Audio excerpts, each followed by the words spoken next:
Welcome back to my channel. ಹೊಸದಾಗಿ channel ನೋಡ್ತಾ ಇದ್ದರೆ ಸಬ್ಸ್ಕ್ರೈಬ್ ಮಾಡಿಕೊಂಡು ಸಪೋರ್ಟ್ ಮಾಡಿ.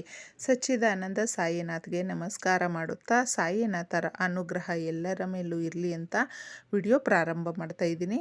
ನಾವುಗಳು ಅಮಾವಾಸ್ಯೆ ಅಂದ ತಕ್ಷಣ ಶಕ್ತಿ ದೇವಿಯ ದೇವಸ್ಥಾನಗಳಿಗೆ ಪೂಜೆಗೆ ಹೋಗ್ತೀವಿ. ಹಾಗೂ ಗುರುವಾರ ಆಗಿರೋದ್ರಿಂದ ರಾಯರ ಪೂಜೆ, ಸಾಯಿಬಾಬಾ ಪೂಜೆ, ಅದು ಅವರವರ ಭಕ್ತಿಯ ಅನುಸಾರ ಪೂಜೆಗಳನ್ನು ಮಾಡ್ಕೊಳ್ತೀವಿ. ಪೂಜೆ ಒಂದು ಕಡೆ ಆದರೆ ಪರಿಹಾರಗಳು ಅನ್ನೋದು ಇನ್ನೊಂದು ಕಡೆ ಆಗಿರುತ್ತೆ. ಮಾನವ ಜೀವನದಲ್ಲಿ ಬರುವಂಥ ಸಮಸ್ಯೆಗಳನ್ನು ಹೋಗಲಾಡಿಸ್ಕೊಳ್ಳೋದಕ್ಕೆ, ನಾವು ದೇವರಿಗೆ ಹತ್ತಿರ ಆಗೋದಕ್ಕೆ, ನಮ್ಮ ಮನಸ್ಸು ಯಾವಾಗಲೂ ಅಷ್ಟೇ ಏನೋ ನಿರಾಳವಾಗಿ ಇರಬೇಕಪ್ಪ ಅಂತ ಅಂದ್ಬಿಟ್ಟು ನಾವು ದೇವರಿಗೆ ಹತ್ರ ಆಗ್ತೀವಿ. ನಮ್ಮ ಸಮಸ್ಯೆಗಳನ್ನು ಹೋಗಲಾಡಿಸ್ಕೊಳ್ಳೋದಕ್ಕೆ ದೇವರನ್ನು ನಾವು ನಂಬುತ್ತೀವಿ. ಕೆಲವೊಂದು ಬಾರಿ ಏನಾಗುತ್ತೆ ಅಂದರೆ, ನಾವು ಏನು ಭಕ್ತಿ ಇಟ್ಕೊಂಡು ಕೇಳ್ಕೊಂಡಿರ್ತೀವಲ್ವ, ಕೆಲಸಗಳು ಆಗೋದಿಲ್ಲ ಅಥವಾ ಅಡೆತಡೆ ಆಗ್ತಾ ಇದೆ. ಆಗ ಏನು ಮಾಡ್ಕೊಳ್ಬೇಕು ಅಂದರೆ, ಈ ರೀತಿಯ ತಿಥಿ ವಾರಗಳು ಬಂದಾಗ ನಾವು ಈ ರೆಮಿಡೀಸ್ ಮಾಡ್ತೀವಲ್ವ, ಪರಿಹಾರ ಶಾಸ್ತ್ರಗಳಲ್ಲೇ ತಿಳಿಸಿರುವಂಥದ್ದು. ಇದನ್ನು ನಮ್ಮ ಹಿರಿಯರು ಮಾಡಿಕೊಂಡು ಒಳ್ಳೆಯ ರೀತಿಯಲ್ಲಿ ರಿಸಲ್ಟ್ ಬಂದಿರುವಂಥದ್ದನ್ನು ಉಲ್ಲೇಖ ಮಾಡಿರ್ತಾರೆ. ಅದನ್ನು ನಾವುಗಳು ತಿಳಿಸುವಂಥ ಒಂದು ಕೆಲಸ ಇಷ್ಟೇ. ಇದನ್ನು ನಾವು ಮಾಡ್ಕೊಳ್ಬೇಕು. ನಾವೇ ಏನಕ್ಕೆ ಮಾಡ್ಕೊಳ್ಬೇಕು ಅಂದರೆ, ಮನುಷ್ಯನಿಗೆ ಬರುವಂಥ ಸಮಸ್ಯೆಗಳನ್ನು ಹೋಗಲಾಡಿಸ್ಕೊಳ್ಳೋದಕ್ಕೆ ಇರುವಂಥ ಮಾರ್ಗ ಅಂದರೆ ಅದು ಈ ರೀತಿ ಇರುತ್ತೆ. ಇದನ್ನು ನಾವು ಅಮಾವಾಸ್ಯೆ ಬಂದಿರೋದ್ರಿಂದ, ಅಮಾವಾಸ್ಯೆ ಅಂದ ತಕ್ಷಣ ತುಂಬ ಜನ ಭಯಪಡ್ತಾರೆ. ಅಂದರೆ ಹೊರಗಡೆ ಹೋಗೋದಕ್ಕೆ ಭಯಪಡ್ತಾರೆ. ತುಂಬ ದೂರ ಪ್ರಯಾಣ ಹೋಗಬಾರ್ದು, ನಾವು ಮನೆಯಲ್ಲೇ ಇರಬೇಕು ಅಂತ ಅಂದ್ಕೊಳ್ತೀವಿ. ತೀರಾ ಅದೇ ಥರ ಇರೋದಕ್ಕೂ ಆಗೋದಿಲ್ಲ. ಕೆಲಸಗಳೂ ಇರುತ್ತೆ, ಹೋಗಲೇಬೇಕು ಅನ್ನುವ ಸಂದರ್ಭವೂ ಇರುತ್ತೆ. ಒಳ್ಳೆಯದು ಅನ್ನೋದು ಎಷ್ಟು ಇರುತ್ತೋ ಕೆಟ್ಟದ್ದು ಅಷ್ಟೇ ಇರುತ್ತೆ. ಆದರೆ ನಾವು ಒಳ್ಳೆಯದನ್ನು ಜಾಸ್ತಿ ರಿಸೀವ್ ಮಾಡಿಕೊಳ್ಬೇಕು. ಮನೆಗೆ ಯಾವಾಗಲೂ ಅಷ್ಟೇ ನೆಗೆಟಿವ್ ಅನ್ನೋದು ಕೂಡ ಬರುತ್ತೆ, ಪಾಸಿಟಿವ್ ಅನ್ನೋದು ಕೂಡ ಬರುತ್ತೆ. ಎರಡೂ ನಮ್ಮ ಕೈಯಲ್ಲೇ ಇದೆ. ನಾವು ಮನೆಯನ್ನು ಯಾವ ರೀತಿ ಇಟ್ಕೊಂಡಿರ್ತೀವಿ, ನಮ್ಮ ಮನಸ್ಸನ್ನು ಯಾವ ರೀತಿ ಇಟ್ಕೊಂಡಿರ್ತೀವಿ, ನಮ್ಮ ಆಲೋಚನೆಗಳು ಯಾವ ರೀತಿ ಇರುತ್ತೋ ಅದರ ಮೇಲೆ ಇದು ನಿರ್ಧಾರ ಕೂಡ ಆಗುತ್ತೆ. ಈ ಪರಿಹಾರವನ್ನು ಮನೆಯ ಹೊಸ್ತಿಲ ಹತ್ರ ಮಾಡಿಕೊಳ್ಬೇಕು.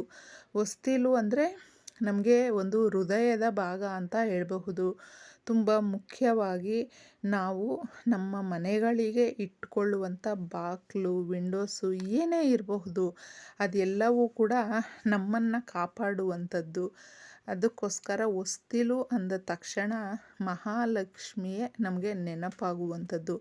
ಮಹಾಲಕ್ಷ್ಮಿ ಶ್ರೀಮನ್ನಾರಾಯಣ ಸಮೇತ ಸಂಧ್ಯಾಕಾಲದಲ್ಲಿ ಪ್ರತಿ ಮನೆ ಹತ್ರ ಕೂಡ ಗೋಧೂಳಿ ಸಮಯದಲ್ಲಿ ತಾಯಿ ಭೂಲೋಕಕ್ಕೆ ಬಂದು ಸಂಚರಿಸುವಂಥ ಸಮಯ. ಆ ಸಮಯದಲ್ಲಿ ಈ ಪರಿಹಾರಗಳನ್ನು ಯಾರು ಮಾಡ್ಕೊಳ್ತಾರೆ ನೋಡಿ, ಅವ್ರ ಮನೆಗೆ ಮಹಾಲಕ್ಷ್ಮಿ ತಾಂಡವವಾಡಿಕೊಂಡು ಬರ್ತಾಳೆ. ನಾವು ಏನೇ ಒಂದಿದ್ದರೂ ಸಮಸ್ಯೆಗಳನ್ನು ಸದಾಕಾಲ ನೆನಪು ಮಾಡ್ಕೊಳ್ತಾ ಇರ್ತೀವಿ. ಅಂದರೆ ಈ ಕಷ್ಟ ಹೋದರೆ ಸಾಕು, ನಮಗೆ ಈ ಸಮಸ್ಯೆ ಹೋಗ್ಬಿಟ್ಟು ಎಲ್ಲ ರೀತಿಯಲ್ಲೂ ಕೂಡ ಅನುಕೂಲ ಆಗಬೇಕು ಅನ್ನೋದು ನಮ್ಮ ಇಚ್ಛೆ ಆಗಿರುತ್ತೆ. ಅದಕ್ಕೆ ಹೊಸ್ತಿಲ ಹತ್ತಿರ ಏನು ಮಾಡ್ಕೊಳ್ತೀವಿ ನೋಡಿ, ಆ ಒಂದು ಪರಿಹಾರಗಳು ಬಹಳ ಬೇಗ ನಮ್ಮ ಕಷ್ಟಗಳನ್ನು ನಿವಾರಣೆ ಮಾಡುತ್ತೆ. ಅದಕ್ಕೆ ಈ ಪರಿಹಾರಗಳನ್ನು ತಪ್ಪದೆ ಈ ರೀತಿಯ ತಿಥಿ ವಾರಗಳು ಬಂದಾಗ ಮಿಸ್ ಮಾಡ್ಕೊಳ್ಳೋದಕ್ಕೆ ಹೋಗಬೇಡಿ. ಏನೂ ಇಲ್ಲ, ನಾವು ಎಲ್ಲ ರೀತಿಯಲ್ಲೂ ಕೂಡ ಪೂಜೆ ಮಾಡಿ ದೀಪಾರಾಧನೆ ಮಾಡಿದ್ದೀವಿ. ಅದಾದ ಮೇಲೆ ಕೂಡ ಒಂದು ಸಣ್ಣದಾಗಿ ಇದೊಂದನ್ನು ಮಾಡಿಕೊಂಡ್ರೆ ಸಾಕು. ಈ ಒಂದು ವಸ್ತುವನ್ನು ನಾವು ಚೆಲ್ಲಿದ್ರೆ ಆ ಸುಗಂಧಭರಿತವಾಗಿ ಮನೆಯ ಅಂಗಳವೆಲ್ಲ ಘಮ ಸೂಸುತ್ತೆ. ಆ ಸುಗಂಧಭರಿತವಾಗಿರುವಂಥ ಸಮಯದಲ್ಲಿ ಲಕ್ಷ್ಮೀದೇವಿ ಮನೆಗೆ ಬರ್ತಾಳೆ. ಅದಕ್ಕೆ ತುಳಸಿ ಕಟ್ಟೆ ಹತ್ರ ದೀಪ ಹಚ್ಚಬೇಕು, ಹೊಸ್ತ್ಲ ಹತ್ರ ಅರಿಶಿಣ ಕುಂಕುಮ ಸದಾ ಕಾಲ ಇಟ್ಟಿರಬೇಕು, ರಂಗವಲ್ಲಿಯನ್ನು ಬಿಟ್ಟಿರಬೇಕು ಅಂತ ನಮ್ಮ ಹಿರಿಯರು ತಿಳಿಸ್ತಾ ಇರ್ತಾರೆ. ನಾವು ಯಾವಾಗಲೂ ಅದನ್ನು ಫಾಲೋ ಮಾಡ್ಕೊಂಡು ಕೂಡ ಬರ್ತೀವಿ. ಅದನ್ನು ಏನಕ್ಕೆ ಫಾಲೋ ಮಾಡ್ತೀವಿ, ಆ ನೆಗೆಟಿವ್ ಅನ್ನೋದು ಓಡಿಸುತ್ತೆ. ಅಂದರೆ ಈ ರೀತಿ ನಾವು ಮಾಡಿದಾಗ ಲಕ್ಷ್ಮೀದೇವಿ ಇಷ್ಟಪಟ್ಟು ನಮ್ಮ ಮನೆ ಒಳಗಡೆ ಬರ್ತಾಳೆ. ಆಗ ಜ್ಯೇಷ್ಠಾದೇವಿಗೆ ಜಾಗ ಇರೋದಿಲ್ಲ. ಯಾಕಂದರೆ ಲಕ್ಷ್ಮೀದೇವಿ ಜ್ಯೇಷ್ಠಾದೇವಿ ಇಬ್ಬರು ಅಕ್ಕ ತಂಗಿಯರು. ಆದರೂ ಕೂಡ ಲಕ್ಷ್ಮೀದೇವಿ ಇರುವ ಜಾಗದಲ್ಲಿ ಜ್ಯೇಷ್ಠಾದೇವಿ ಇರೋದಿಲ್ಲ. ಇದನ್ನೆಲ್ಲ ಎಲ್ಲಿ ಸ್ವಚ್ಛತೆ ಇರುತ್ತೆ, ಎಲ್ಲಿ ನಾವು ಈ ದೈವಿಕವಾಗಿ ಪೂಜೆಗಳನ್ನು ಮಾಡ್ಕೊಳ್ತಾ ಇರ್ತೀವಿ, ಆ ಜಾಗದಲ್ಲಿ ಆ ತಾಯಿ ನೆಲೆಸೋದಿಲ್ಲ. ಅದಕ್ಕೋಸ್ಕರ ಲಕ್ಷ್ಮೀದೇವಿಯನ್ನು ನಾವು ಆಹ್ವಾನ ಮಾಡೋದಕ್ಕೆ ಈ ಪರಿಹಾರಗಳನ್ನು ಮಾಡಿಕೊಳ್ಬೇಕು. ನೀವು ಇಷ್ಟು ಗಾಜಿನ ಲೋಟದಲ್ಲಿ ಚಿಕ್ಕದಾಗಿ ಒಂದು ಶುದ್ಧವಾದಂಥ ನೀರನ್ನು ತಗೊಂಡು ಒಂದೊಂದು ಪಿಂಚಷ್ಟು ಅರಿಶಿನ ಕುಂಕುಮವನ್ನು ಹಾಕ್ಕೊಳ್ಳಿ. ಯಾಕಂದರೆ ಸ್ವಲ್ಪನೇ ನಾವು ಪ್ರೋಕ್ಷಣೆ ಮಾಡ್ತೀವಿ.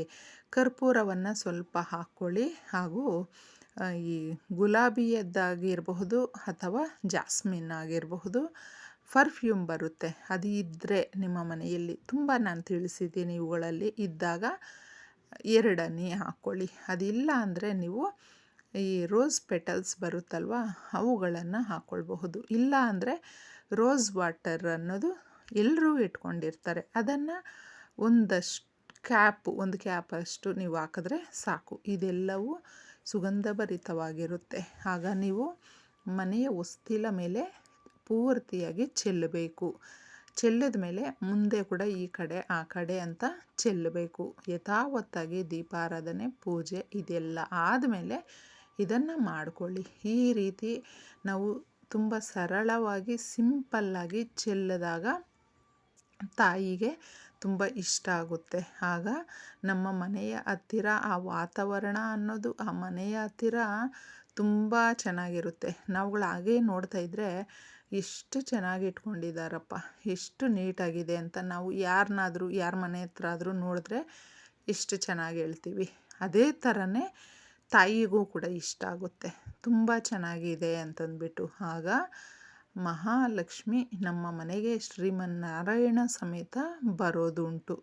ಇದನ್ನು ತಪ್ಪದೆ ನೀವು ಮಾಡ್ಕೊಳ್ಳಿ. ಅಕ್ಕ, ನಮ್ಮ ಮನೆಯಲ್ಲಿ ಈ ಥರ ರೋಸ್ ವಾಟರ್ ಇಲ್ಲ, ಅದು ಇಲ್ಲ, ಇದು ಇಲ್ಲ ಅಂತ ಏನಾದರೂ ಹೇಳಿದ್ರೆ ಸಿಂಪಲ್ಲಾಗಿ ನೀವು ಜೀರಿಗೆಯನ್ನು ಶುದ್ಧವಾದ ನೀರಲ್ಲಿ ಒಂದು 10 ನಿಮಿಷ ನೆನೆಸಿಬಿಟ್ಟು ಅದನ್ನು ಪ್ರೋಕ್ಷಣೆ ಮಾಡಿ.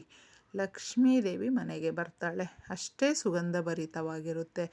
ಜೀರಿಗೆಯ ಪರಿಹಾರ ಅನ್ನೋದು ಲಕ್ಷ್ಮೀದೇವಿಗೆ ತುಂಬ ಇಷ್ಟವಾಗಿರುವಂಥದ್ದು. ಅದನ್ನು ನಾವು ಮಾಡಿದಾಗ ಆ ತಾಯಿ ಓಡೋಡಿ ಬರ್ತಾಳೆ ಸ್ನೇಹಿತರೆ. ಇಷ್ಟು ಸಿಂಪಲ್ಲಾಗಿರುತ್ತೆ, ಎಲ್ರಿಗೂ ಒಳ್ಳೆಯದಾಗುತ್ತೆ.